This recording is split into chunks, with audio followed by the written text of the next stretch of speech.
आज तक मणिपुर के उस हिस्से पर है, उस ग्राउंड जीरो पर है, जहां शनिवार की रात इतनी भीषण फायरिंग हुई है कि उसने तमाम सरकार के दावों पर सवाल खड़े कर दिए हैं कि कॉम्बिंग ऑपरेशन चला करके हथियार जब्त किए जा रहे हैं और कुल मिलाकर के शांति बहाल की जा रही है। लेकिन ये कैसी शांति कि करीबन घंटों तक, यानी रात के 9 बजे शुरू हुई फायरिंग और उसके बाद सुबह के 9 बजे तक चलते रहे 12 घंटे की फायरिंग। और इतना ही नहीं, यहाँ जो दो समाज के बीच जो एथनिक वायलेंस चल रहा है, कई सारे लोगों के घर यहाँ पर इस गाँव में जला दिए गए हैं। हालांकि इस पूरे इलाके में अक्सर ऐसी स्थिति आती रही है जब एक समाज के लोग, कुकी और मैतेई के बीच आपस में इतनी भारी जो है गोलीबारी चलती रही हो, जिस तरह के हथियार इस्तेमाल किए जा रहे हैं। हालांकि इस पूरे इलाके पर जो पहरा है वो बीएसएफ का है, सीआरपीएफ का है, असम राइफल्स का है। लेकिन उसके बावजूद भी, इन पहरे के बावजूद भी, यहाँ से सड़क के इस तरफ आप अगर जाते हैं तो जहाँ से पहाड़ी का हिस्सा शुरू होता है वहां पर कुकी समाज के लोगों ने बंकर बना रखे हैं। उसी तरह सड़क के ठीक दूसरी तरफ, यानी ये इतना वल्नरेबल एरिया है कि जहां पर दोनों समाज के लोग बिल्कुल ठीक आमने सामने रहते हैं।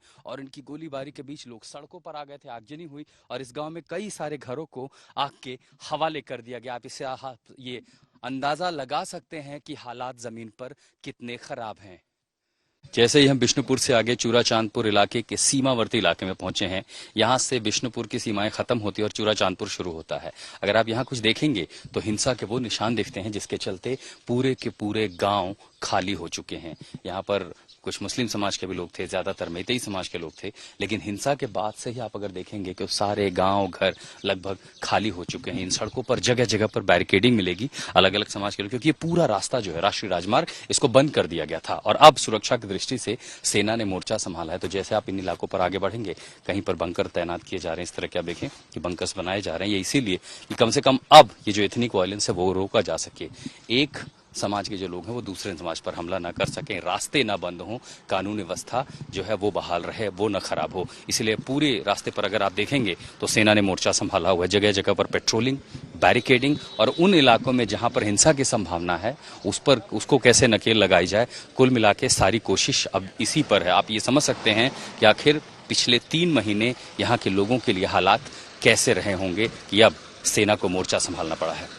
मणिपुर में हिंसक प्रदर्शन खत्म होने का नाम नहीं ले रहे हैं। इस समय इम्फाल में महिलाओं ने न सिर्फ दो तरफ ये पूरा रास्ता, एयरपोर्ट से लेकर के मुख्य सड़क का रास्ता बंद करने की कोशिश की, बल्कि प्रदर्शन इतना उग्र था कि पुलिस को आंसू गैस के गोले भी छोड़ने पड़े। ये तमाम देखिए, पूरे रास्तों पर उन्होंने टायर जला करके ये रास्ते बंद कर दिए। और यहाँ पर अब जो है भारी पहरा, rapid action force, Manipur police और उसके साथ ही असम राइफल्स के और ये आर्मी की जो आप सेना की विशेष टीमें देख रहे हैं, उनको सड़कों पर तैनात कर दिया गया। पूरी बख्तरबंद आगे गाड़ियों का सिलसिला, और वो इसलिए क्योंकि जो पिछले दिनों में घटनाएं हुई हैं उसके बाद से लेकर के तनाव जो है उसे कम करने की कोशिश की जा रही है। लेकिन जो प्रदर्शन है वो बेहद हिंसक हैं, उग्र हैं। हालांकि सड़कों को अब यहाँ पर खोल दिया गया है, लेकिन ये पूरा जो स्ट्रेच आप देखिए कि यहाँ पर भारी भरकम व्यवस्था, दंगा नियंत्रण वाहन के साथ साथ पुलिस और आर्म्ड पुलिस को तैनात किया गया है।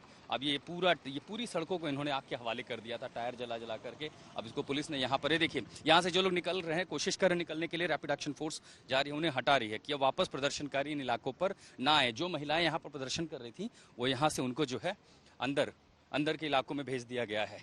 इस पूरे इलाके से वो बाहर निकले थे। खासकर वीडियो वायरल होने के बाद मणिपुर के अलग अलग इलाकों में प्रदर्शन होते रहे हैं, वो भी बेहद ज्यादा हिंसक। कई सारे लोग हालांकि उस पूरी घटना की निंदा कर रहे हैं और वो कह रहे हैं कि देखिए, मणिपुर का समाज ये बर्दाश्त नहीं करना चाहूंगा। संजय, थोड़ा सा आगे आए। अब ये आरएएफ की जो टीम है वो अंदर इलाकों में भी जा रही है। पूरी घटना को लेकर के खासकर जो एथनिक है, दो समुदाय, दो के लोग हैं, चाहे कुकी हो, मैतेई हो, अलग अलग इलाकों में, पूरी घाटी में, मणिपुर में इस समय जो प्रदर्शन है, हिंसक घटनाएं हैं, उनको रोकने की कोशिश की जा रही है। लेकिन वो बेहद मुश्किल हो रहा है। आपको फिर एक बार सड़कों की ओर लिए चलते हैं। अब जाकर के रास्ता खोला गया है, लेकिन एहतियात के तौर पर अभी भी सेना की टुकड़ी, आरएएफ की टुकड़ी ये इस इलाके में तैनात है और अब वो मार्च कर रहे हैं उन गलियों में जहां से प्रदर्शनकारी निकल रहे हैं।